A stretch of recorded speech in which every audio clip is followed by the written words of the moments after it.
আসসালামু আলাইকুম। কোরআনের বাংলা অর্থ হইতে পড়া হইতেছে, ৬৬ তোমাদের পালনকর্তা তিনি, যিনি তোমাদের জন্য সমুদ্রে জলযান চালনা করেন, যাতে তোমরা তার অনুগ্রহ অনুসরণ করতে পারো। নিঃসন্দেহে তিনি তোমাদের প্রতি পরম দয়ালু। ৬৭ যখন সমুদ্রে তোমাদের উপর বিপদ আসে, তখন শুধু আল্লাহ ব্যতীত যাদেরকে তোমরা আহ্বান করে থাকো, তাদের তোমরা বিস্মৃত হইয়া যাও। অথবা তিনি যখন তোমাদেরকে স্থলে ভিড়িয়ে উদ্ধার করে নেন, তখন তোমরা মুখ ফিরিয়ে নাও। মানুষ বড়ই অকৃতজ্ঞ। ৬৮ তোমরা কি এই বিষয়ে নিশ্চিন্ত রইয়াছ যে তিনি তোমাদেরকে স্থলভাগে কোথাও ভূগর্ভস্থ করবেন না, অথবা তোমাদের উপর প্রস্তার বর্ষণকারী ঘূর্ণিঝড় প্রেরণ করবেন না। তখন তোমরা নিজেদের জন্য কোনো কর্মবিধায়ক পাবে না। ৬৯ অথবা তোমরা কি এই বিষয়ে নিশ্চিন্ত যে তিনি তোমাদের আরেকবার সমুদ্রে নিয়ে যাবেন না, অথবা তোমাদের মধ্যে মহাঝটিকা প্রেরণ করবেন না, অথবা অকৃতজ্ঞতার শাস্তিস্বরূপ তোমাদের নিমজ্জিত করবেন না। তখন তোমরা আমার বিরুদ্ধে এই বিষয়ে কাউকে সাহায্যকারী পাবে না। সত্য নিশ্চয়ই আমি আদম সন্তানকে মর্যাদা দান করিয়াছি। আমি তাদের স্থলে ও জলে চলাচলের বাহন দান করিয়াছি। তাদেরকে উত্তম জীবন প্রদান করিয়াছি এবং তাদেরকে অনেক সৃষ্ট বস্তুর উপর শ্রেষ্ঠত্ব দান করিয়াছি। ২ অষ্টম রুকু। ৭১ স্মরণ করুন যেদিন আমি প্রত্যেক দলকে তাদের নেতা সহ আহ্বান করব, অথবা যাদেরকে ডান হাতে তাদের আমলনামা দেওয়া হবে, তারা নিজেদের আমলনামা পাঠ করবে এবং তাদের প্রতি সামান্য পরিমাণ জুলুম হবে না। ৭২ যে ব্যক্তি ইহকালে অন্ধ ছিল, সে পরকালে অন্ধ অধিকতর পথভ্রান্ত। ৭৩ তারা তো চাচ্ছিল যে বিষয়ে আমি তা আপনার প্রতি ওহির মাধ্যমে প্রেরণ করিয়াছি, তা থেকে আপনার পদস্খলন ঘটানোর জন্য, যাতে আপনি আমার প্রতি কিছু মিথ্যা সম্বোধন যুক্ত করেন। এতে সফল হলে তারা আপনাকে বন্ধুরূপে গ্রহণ করে নিত। ৭৪ আমি আপনাকে দৃঢ়পথ না রাখলে আপনি তাদের প্রতি কিছুটা ঝুঁকে পড়তেন। ৭৫ তখন আমি অবশ্যই আপনাকে ইহজীবনে ও পরজীবনে দ্বিগুণ শাস্তি আস্বাদন করাতাম। এই সময় আপনি আমার মোকাবেলায় কোনো সাহায্যকারী পেতেন না। ৭৬ তারা আপনাকে এই ভূখণ্ড থেকে আপনার পায়ে উপড়ে দিতে চেয়েছিল, যাতে আপনাকে এখান থেকে বহিষ্কার করে দেয়। তখন তারাও আপনার পর সেখানে অল্পকালই মাত্র টিকে থাকতো। ৭৭ আপনার পূর্বে আমি যত রাসূল প্রেরণ করিয়াছি, তাদের ক্ষেত্রে এইরূপ নিয়ম ছিল। ২ টিকায় এই আয়াতটির প্রকাশ্য অর্থে বোঝা যায় মাত্র এই কয়েকটি গুণ দ্বারাই মানুষ আল্লাহ সমুদয় সৃষ্টির ওপর শ্রেষ্ঠত্ব লাভ করেছে, অথচ প্রকৃত ব্যাপার তা নয়। কেননা যে সমস্ত গুণের দ্বারা মানুষ ফেরেশতা অপেক্ষা শ্রেষ্ঠ, তা সাধারণ মানুষের মধ্যে নাই। আয়াতে মানবকে শ্রেষ্ঠত্ব দান করার অর্থ কতক সৃষ্টির ওপর শ্রেষ্ঠত্ব দান করা, ফেরেশতাদের ওপর নয়। আপনি আমার নিয়মের কোনো ব্যতিক্রম পাবেন না। নবম রুকু। ৭৮ সূর্য ঢলে পড়ার সময় থেকে রাতের অন্ধকার পর্যন্ত নামাজ কায়েম করুন এবং ফজরের কোরআন পাঠাও। নিশ্চয়ই ফজরে কোরআন পাঠ মুখোমুখি হয়। ৭৯ রাতের কিছু অংশে কোরআন পাঠ সহ জাগ্রত থাকুন। এটা আপনার জন্য অতিরিক্ত। হয়তোবা আপনার পালনকর্তা আপনাকে মাকামে মাহমুদে পৌঁছাবেন। ৮০ বলুন, হে পালনকর্তা, আমাকে দাখিল করুন সত্যরূপে এবং আমাকে বের করুন সত্যরূপে, এবং দান করুন আমাকে নিজের কাছ থেকে রাষ্ট্রীয় সাহায্য। ৮১ বলুন, সত্য এসেছে এবং মিথ্যা বিলুপ্ত হইয়াছে। নিশ্চয়ই মিথ্যা বিলুপ্ত হওয়ারই ছিল। ৮২ আমি কোরআনে এমন বিষয় নাজিল করি যা রোগের সুচিকিৎসা এবং মুমিনের জন্য রহমত। গুনাহগারের তো এতে শুধু ক্ষতি বৃদ্ধি পায়। ৮৩ আমি মানুষকে নিয়ামত দান করলে সে মুখ ফিরিয়ে নেয় এবং অহংকারে দূরে সরে যায়। যখন তাকে কোনো অনির্দিষ্ট স্পর্শ করে, তখন সে একেবারে হতাশ হয়ে পড়ে। ৮৪ বলুন, প্রত্যেকেই নিজের রীতি অনুযায়ী কাজ করে, অথবা আপনার পালনকর্তা বিশেষরূপে জানেন কে সর্বাপেক্ষা নির্ভুল পথে আছে। দশম রুকু। ৮৫ তারা আপনাকে রূহ সম্পর্কে জিজ্ঞাসা করে, বলে দিন, রূহ আমার পালনকর্তার আদেশ গঠিত। এই বিষয়ে তোমাদের সামান্য জ্ঞানই দান করা হইয়াছে। ৮৬ আমি ইচ্ছা করলে আপনার কাছে ওহির মাধ্যমে যা প্রেরণ করেছে তা অবশ্যই প্রত্যাহার করতে পারতাম, অথবা আপনি নিজের জন্য তা আনয়নে আমার মোকাবেলায় কোনো দায়িত্ব বহনকারী পাবেন না। ৮৭ এই প্রত্যাহার না করা আপনার পালনকর্তার মেহেরবানি। নিশ্চয়ই আপনার প্রতি তার করুণা বিরাট। অষ্টাশি বলুন, যদি মানব ও জিন এই কোরআনের অনুরূপ রচনা করে আনতে জড়ো হয় এবং তারা পরস্পর সাহায্যকারী হয়, তবুও তারা কখনো এইরূপ অনুরূপ রচনা করে আনতে পারবে না। 89, আমি এই কোরআনে মানুষকে বিভিন্ন উপমা দ্বারা সব রকম বিষয়বস্তু বুঝিয়েছি, কিন্তু অধিকাংশ লোক অস্বীকার না করে থাকেনি। 90, এবং তারা বলে, আমরা কখনো আপনাকে বিশ্বাস করব না যে পর্যন্ত না আপনি ভবিষ্যৎ থেকে আমাদের জন্য একটি ঝর্ণা প্রবাহিত করে দেন। 91, অথবা আপনার জন্য খেজুরের ও আঙ্গুরের একটি বাগান হবে, অতঃপর আপনি তার মধ্যে নির্ঝরণী সমূহ প্রবাহিত করে দেবেন। 92, অথবা আপনি যেমন যেমন আপনি যেমন বলে থাকেন তেমনিভাবে আমাদের উপর আসমানকে খণ্ড বিখণ্ড করে ফেলে দেবেন, অথবা আল্লাহ ও ফেরেশতাদের আমাদের সামনে নিয়ে আসবেন। 93, অথবা আপনার কোনো সোনার তৈরি গৃহ হবে, অথবা আপনি আকাশে আরোহণ করবেন এবং আমরা আপনার আকাশে আরোহণকে কখনো বিশ্বাস করব না যে তো না আপনি অবতীর্ণ করেন আমাদের প্রতি এক গ্রন্থ যা আমরা পাঠ করব। বলুন, পবিত্র মহান আমার পালনকর্তা, একজন মানব ও একজন রসুল বই আমি কে? শানে নজরুল।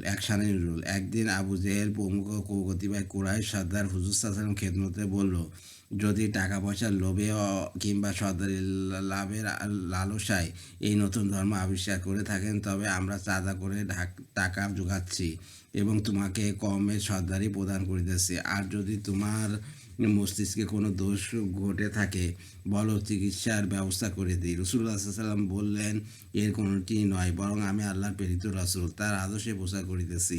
মানলে তোমাদের মঙ্গল, অন্যথায় তোমাদের ভালো মন্দ তোমরাই জানো। তারা জেদ করে বলল, তুমি সত্য নবী হলে এই মক্কা ভূমিতে ফলের বাগান রচনা করে দাও, ইত্যাদি ইত্যাদি। ইবনে জারির। 11 রুকু। 94, আল্লাহ কি মানুষকে পয়গাম করে পাঠিয়েছেন? তাদের এই উক্তি মানুষকে ঈমান আনয়ন থেকে বিরত রাখে যখন তাদের নিকট আসে হেদায়েত। 95, বলুন, যদি পৃথিবীতে ফেরেশতা স্বচ্ছন্দে বিচরণ করতো, তবে আমি আকাশ থেকে কোনো ফেরেশতাই তাদের নিকট পয়গম্বর করে প্রেরণ করতাম। 96, বলুন, আমার ও তোমাদের মধ্যে সত্য প্রতিষ্ঠাকারী হিসাবে আল্লাহ যথেষ্ট। তিনি স্বীয় বান্দাদের বিষয়ে খবর রাখেন ও দেখেন। 97, আল্লাহ যাকে পথ প্রদর্শন করেন সেই সঠিক পথ প্রাপ্ত, এবং যাকে পথভ্রষ্ট করেন তাদের জন্য আপনি আল্লাহ ছাড়া কোনো সাহায্যকারী পাবেন না। আমি কিয়ামতের দিন তাদের সমবেত করব, তাদের মুখে ভর দিয়ে চলার অবস্থায়, অন্ধ অবস্থায়, মূক অবস্থায় এবং বধির অবস্থায়। তাদের আবাসস্থল জাহান্নাম। যখন এই নিবারিত হওয়ার উপক্রম হবে, তখন আমি তখন তাদের জন্য অগ্নি আরও বৃদ্ধি করে দেব। 98, এটাই তাদের শাস্তি, কারণ তারা আমার নির্দেশ সময় অস্বীকার করিয়াছে এবং বলেছে, আমরা যখন অস্তিত্বে পরিণত ও চূর্ণবিচূর্ণ হয়ে যাব, তখন আমরা নতুনভাবে সৃজিত হয়ে উত্থিত হব। 99, তারা কি দেখেননি যে আল্লাহ আসমান ও জমিন সৃষ্টি করিয়াছেন? তিনি তাদের মতো মানুষও পুনরায় সৃষ্টি করতে সক্ষম। তিনি তাদের জন্য স্থির করিয়াছেন একটি নির্দিষ্ট কাল, এতে কোনো সন্দেহ নেই। অথবা জালেমরা অস্বীকার ছাড়া কিছুই করেনি। 100, বলুন, যদি আমার পালনকর্তার রহমতের ভাণ্ডার তোমাদের হাতে থাকতো, তবে ব্যয়িত হয়ে যাওয়ার আশঙ্কা অবশ্যই তা ধরে রাখতে মানুষ তো অতিশয় কৃপণ। 2 টিকা। মক্কার মুশরিকরা যে মনস্তান্ত্রিক কারণে নবী করিম সাল্লাল্লাহু আলাইহি নবুয়ত করত, তার মধ্যে এক বিশেষ কারণ ছিল, তাকে নবী বলে মেনে নিলে তার শ্রেষ্ঠত্ব ও মর্যাদাকে স্বীকার করে নিতে হয়, কিন্তু নিজেদের সমসাময়িক বা নিজেদের চোখে দেখা কোনো ব্যক্তির শ্রেষ্ঠত্ব মানুষ স্বভাবত সহজে স্বীকার করতে চায় না। 12 রুকু। 101, আপনি বনী ইসরাইলকে জিজ্ঞাসা করুন, আমি মূসাকে 9টি প্রকাশ্য নির্দেশন দান করিয়াছি। যখন তিনি তাদের কাছে আগমন করেন, তখন ফিরআউন তাকে বলল, হে মূসা, আমার ধারণায় তুমি তো জাদুগ্রস্ত। 102, তিনি বললেন, তুমি জানো আসমান ও জমিনের পালনকর্তা এইসব নির্দেশাবলী প্রত্যক্ষ প্রমাণস্বরূপ নাজিল করিয়াছেন। হে ফিরআউন, আমার ধারণায় তুমি ধ্বংস হতে চলেছ। 103, অতঃপর যে বনী ইসরাইলকে এদেশ থেকে উৎখাত করতে চাইল, তখন আমি তাকে ও তার সঙ্গীদের সবাইকে নিবৃত্ত করে দিলাম। 104 তারপর আমি বনী ইসরাইলকে বললাম, এই দেশে তোমরা বসবাস করো, অথবা যখন পরকালে অধাপ আশ্রিত হবে তখন তোমাদেরকে জড়ো করে নিয়ে উপস্থিত হব। 105 আমি সত্যসহ এই কোরআন নাজিল করিয়াছি এবং সত্যসহ এটা নাজিল হইয়াছে। আমি তো আপনাকে শুধু সুসংবাদদাতা ও ভয় প্রদর্শন করেই প্রেরণ করিয়াছি। 106 আমি কোরআনকে যত জ্যোতিচিহ্ন সহ পৃথক পৃথকভাবে পাঠের উপযোগী করিয়াছি, যাতে আপনি একে লোকদের কাছে ধীরে ধীরে পাঠ করেন, এবং আমি একে যথাযথভাবে অবতীর্ণ করিয়াছি। 107 বলুন, তোমরা কোরআন মান্য করো এবং অমান্য করো যারা এর পূর্বে থেকে এলেম প্রাপ্ত হইয়াছে। যখন তাদের কাছে এর তেলাওয়াত করা হয় তখন তারা নতমস্তকে সেজদায় লুটিয়ে পড়ে। 108 এবং বলে, আমাদের পালনকর্তা পবিত্র মহান, নিঃসন্দেহে আমাদের পালনকর্তার ওয়াদা অবশ্যই পূর্ণ হবে। 109 তারা ক্রন্দন করতে করতে নত মস্তকে ভূমিতে লুটিয়া পড়ে এবং তাদের বিনয় ভাব আরও বৃদ্ধি পায়। সিজদা। 110 বলুন, আল্লাহ বলে আহ্বান করো কিংবা রহমান বলে যে নামে আহ্বান করো না কেন, সব সুন্দর নাম তারই। আপনি নিজের নামাজ আদায়কালে উচ্চ গ্রাসে নিয়ে গিয়ে পড়বেন না এবং নিঃশব্দে পড়বেন না, এ তো দুই ভয়ের মধ্যম পন্থা অবলম্বন করুন। 111 বলুন, সমস্ত প্রশংসা আল্লাহ, যিনি না কোনো সন্তান রাখেন, না তার সার্বভৌমত্বে কোনো শরিক আছে, আর না দুর্বলতার কারণে তার কোনো সাহায্যকারীর প্রয়োজন হতে পারে।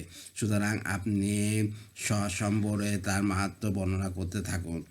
শানে নজরুল অর্থাৎ মুসা আলাইহিস সালাম ফেরাউনের প্রতি প্রেরিত হইয়াছিলেন, কিন্তু ফেরাউন ও তার সঙ্গপঙ্গরা ঈমান আনল না। তখন তিনি বিস্ময়কর মুজেজাগুলি প্রদর্শন করেন অথবা পুনরায় ঈমানের প্রতি আহ্বান করেন এবং সেই মুজেজাগুলির ভয় দেখান। তখন ফেরাউন বলল, হে মুসা, আমার ধারণা তোমার ওপর জাদু ক্রিয়া হইয়াছে, ফলে তুমি আবোল তাবোল বলছো। সূরা কাহফ 18 আয়াত 110 মক্কা অবতীর্ণ। রুকু 12 পরম করুণাময় ও অসীম দয়ালু আল্লাহর নামে শুরু করছি। প্রথম রুকু। সব প্রশংসা আল্লাহ, যিনি নিজের বান্দার প্রতি এই গ্রন্থ নাজিল করিয়াছেন এবং তাতে কোনো বক্রতা রাখেননি। 2 একে সুপ্রতিষ্ঠ করিয়াছেন, যা আল্লাহর পক্ষ থেকে একটি ভীষণ বিপদের ভয় প্রদর্শন করে এবং মুমিনদের যারা সৎকর্ম সম্পাদন করে তাদের সুসংবাদ দান করে যে তাদের জন্য উত্তম প্রতিদান রহিয়াছে। 3 তারা তাদের চিরকাল অবস্থান করবে। 4 এবং তাদেরকে ভয় প্রদর্শন করার জন্য যারা বলে আল্লাহর সন্তান রহিয়াছে। 5 এই সম্পর্কে তাদের কোনো জ্ঞান নেই এবং তাদের পিতৃপুরুষদের নেই। কত কঠিন তাদের মুখের কথা, তারা যারা বলে তা তো সবই মিথ্যা। 6 যদি তারা এই বিষয়ের প্রতি বিশ্বাস স্থাপন না করে তবে তাদের পশ্চাতে সম্ভবত আপনি পরিত্যাগ করতে করতে নিজের প্রাণ নিপাত করবেন। 7 আমি বিধ্বস্ত সব বস্তুকে তার জন্য শোভা করে আসি, যাতে লোকদের পরীক্ষা করি তাদের মধ্যে কে ভালো কাজ করে। 8 এবং তার ওপর যা কিছু রয়েছে অবশ্যই তা আমি উদ্ভিদ শূন্য মাটিতে পরিণত করে দেব। 9 আপনি কি ধারণা করেন গোয়া ও গতের অধিবাসীরা আমার নির্দেশের মধ্যে বিষয়কর ছিল? 10 যখন যুবকরা পাহাড়ের গুহায় আশ্রয় গ্রহণ করে তখন দোয়া করে, হে আমাদের পালনকর্তা, আমাদেরকে নিজের কাছ থেকে রহমত দান করুন এবং আমাদের জন্য আমাদের কাজ সঠিকভাবে পূর্ণ করুন। 11 তখন আমি কয়েক বছরের জন্য গুহায় তাদের কানের ওপর নির্দার পর্দা ফেলে দিই। 12 অতঃপর আমি এই কথা জানার জন্য তাদের পুনরুদ্ধ করি যে 2 দলের মধ্যে কোনো দল তাদের অবস্থান কার সম্পর্কে অধিক নির্ণয় করতে পারে। দ্বিতীয় রুকু। 13 আপনার কাছে তাদের ইতিপূর্বক সঠিকভাবে বর্ণনা করিয়াছি। তারা ছিল কয়েকজন যুবক, তারা তাদের পালনকর্তার প্রতি বিশ্বাস স্থাপন করিয়াছিল এবং আমি তাদের সৎপথে চলার শক্তি বাড়িয়া দিয়াছিলাম। 2 টিকা। আসাবে কাব অর্থাৎ গুহাবাসী। তৎকালে রকিম নামক স্থানে এক মুশরিক বাচ্চা ছিল, বড় জালিম। সে নিজে তো মূর্তি পূজা করত, কেউ পূজা করতে অনিচ্ছা প্রকাশ করলে তাকে জোরপূর্বক পূজা করানো হতো অথবা হত্যা করা হতো। বাচ্চার রাজকর্মচারীদের কিছু তরুণ ছেলে পূর্ববর্তী সত্য ধর্মের উপর অটল ছিল। বাচ্চার দরবারে নীত হয়ে তার সাথে তাদের যে বাক্যলাপ হয়, তাই এই আয়াতে বর্ণিত হইয়াছে। তারা মূর্তি পূজায় শিকার না হওয়ায় তাদেরকে হত্যা করাই স্থির হয়। তারা কয়েদখানা থেকে পলায়ন করে পাহাড়ের অন্ধকার গুহায় আশ্রয় নেয়। সেখানে এক ঘুমে 109 বছর কেটে যায়। এরপর ঘুম থেকে উঠে একজন খাদ্যের জন্য বাজারে গিয়ে পূর্বের অচল মুদ্রা নিয়ে বিপাকে পড়ার পর গিয়ে যে ঘুমায় আছেন তারপর আর উঠেছেন বলে প্রমাণ নেই। খাজেন মারেফ। আলহামদুলিল্লাহ, কোরআনের বাংলা অর্থ হইতে পড়া হইয়াছে। আমার ইউটিউব চ্যানেল রিপন কুরাজ, ওইটাকে আপনার সাবস্ক্রাইব করবেন, লাইক কমেন্ট শেয়ার দেবেন, এতে আমি উৎসাহিত হই। রিপন আপনার হচ্ছে প্রথমে এই যে কোরআনের অর্থ পড়া হয়েছে বাংলা অর্থ, এটা প্রথমে আল্লাহ মহান আল্লাহ পাকের কাছে ক্ষমা চাচ্ছি, এবং আপনারা যদি ভুল ভ্রান্তি পান তাহলে আপনারাও ক্ষমা করে দেবেন। আর রিপন কুরাজ আমার ফেসবুক পেজ, ওইটাকে আপনারা ফলোতে রাখবেন। সবাই ভালো থাকবেন, সুস্থ থাকবেন এবং স্বাভাবিক থাকবেন। আল্লাহ হাফেজ।